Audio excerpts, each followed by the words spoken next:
One quick thing I wanted to kind of ask you is, Madhuri, you talked about, you shared a little bit about all these different countries you've been to and you've actually been monitoring, right?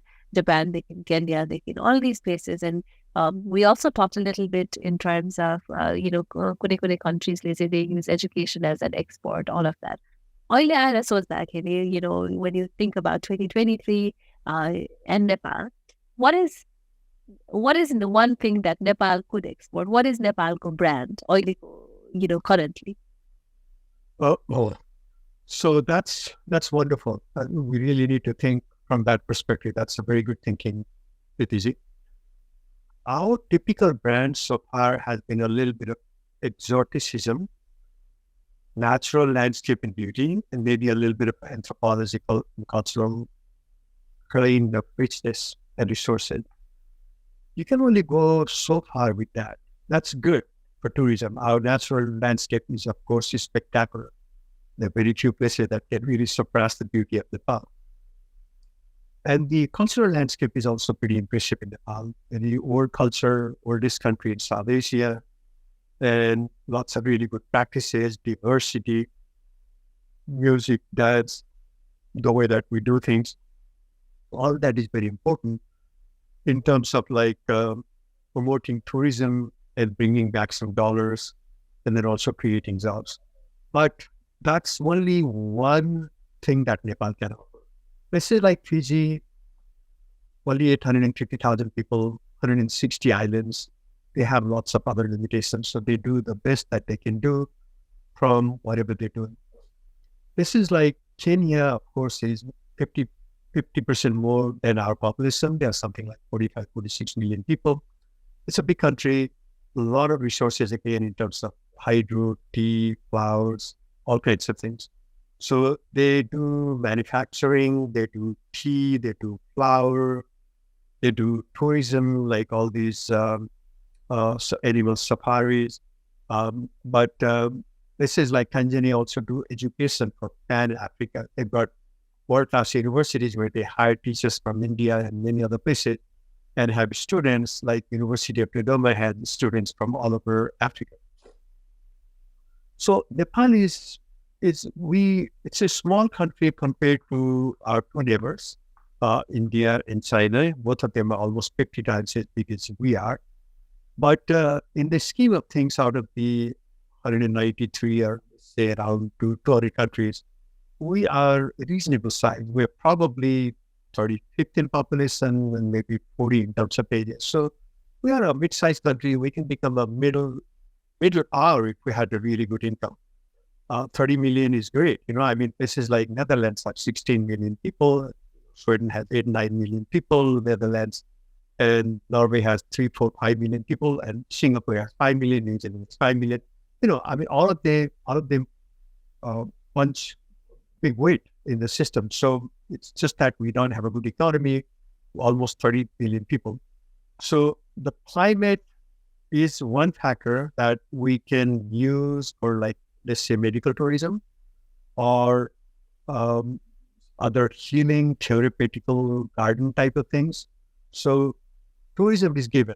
We definitely need to continue with that, but that's only one part. Tourism only can help the shores. And we are not really a high value tourist country like I was mentioning, like France, a population of 65 million people, now they get more than 100 million people, visitors every year. And then it's high income tourism. You go to any place like Eiffel Tower, for a family, you will be spitting out $250 easily for tickets, 3 or 4 tickets. So we can think of medical tourism. There are lots of, like, with 22 medical schools which have been recognized by WHO. All these doctors come to US, Canada, Australia. They do very well. They're very well trained. So medical facilities could be really amazing in Nepal. That's one. But if you look at any country's initial trajectories, from agriculture to service economy is very rare. It doesn't really happen. We always go through some kind of assembly or manufacturing. That is China, that's Singapore, that's Vietnam, that's Malaysia, that's Taiwan, that's every country, that's India. So one thing that we are really not done is we import so many, let's say, cars and iPhones and motorbikes and so on.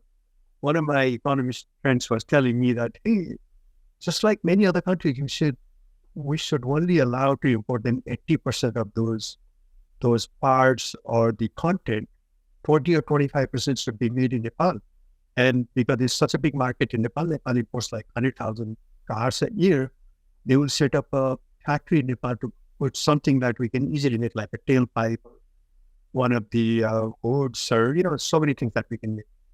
So manufacturing, some type of manufacturing, including agricultural processing, manufacturing of some of the basic things that have been very well organized, like cars and motorbikes and bikes, at least a part of it in Nepal with a factory with Indian or other factories. That would be another thing that even people like Shorty Warriors sometimes talk about. I think that's something that's missing from the dialogue on what we do. We always think of some academic level of economy building, but we don't really go to the grassroots of that. So education definitely is another one, at least on South Asia with a really nice climate. You know how people used to go to Simla and Darjeeling and Mount Abu in India and many other nice hill stations for education in India. Even some of the really good schools, Doni school like in Dehradun. These, even within the country, people wanted to send their kids to a really good climate place. And so Nepal, very large portion of Nepal. I always think that every time you drive in Nepal, every point is a viewpoint. You know how you drive around here, they say there would be a viewpoint after some time in Nepal. Every point is a viewpoint, right? So that's another thing that we can really do, but obviously we need to kind of boost up the quality. I think we are working in a little bit. Medical college had some students from India, Sri Lanka, and outside, and Bhutan, and a few other places.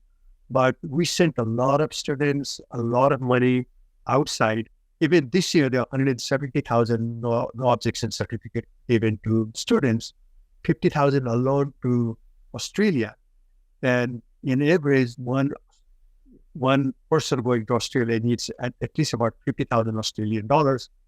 That's a lot of money. And some universities in Australia are really good. And of course, some people want to go there and have a permanent residency, but some people want to go just for education. Now, the only out of the 50 universities in Australia, 10 are really good world class. Many others, Nepal can definitely create those kind of universities right there in Nepal, not only for the Nepalese, but in many other countries. So we've got to think laterally on many of these opportunities, I think, Pritish.